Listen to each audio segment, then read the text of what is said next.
Hello, I am Pankaj Sharma from PM Expert.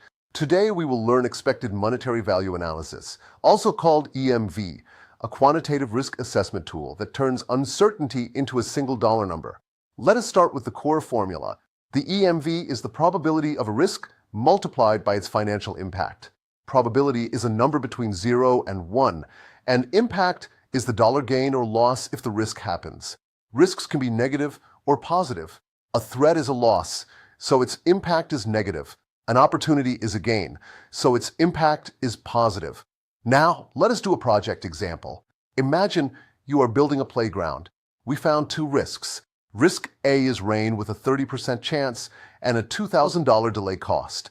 Risk B is a bulk discount with a 20% chance and a $1,000 saving. Step 1. Compute the EMV for risk A. Multiply 0.30 by negative 2,000 to get negative 600. Step 2. Compute the EMV for risk B. Multiply 0.20 by positive 1,000 to get positive 200. Step 3. Total EMV is negative 600 plus 200, which equals negative 400. This means you should plan about $400 of extra contingency.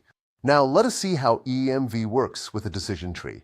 We will compare two choices for the playground surface. Option 1 is basic wood. Option 2 is premium rubber. Each option has a chance of cost overrun or cost saving. We compute EMV for each branch and choose the higher value. Let us compute the EMV for each option. For wood, EMV equals 0.4 times negative 800 plus 0.6 times positive 200. That equals negative 200. For rubber, EMV equals 0.2 times negative 1200 plus 0.8 times positive 100. That equals negative 160. We choose the higher value. So rubber is better because negative 160 is greater than negative 200. To summarize, EMV turns uncertainty into an average dollar value. It helps you compare risks, plan contingency reserves, and choose the best path. Thanks for watching.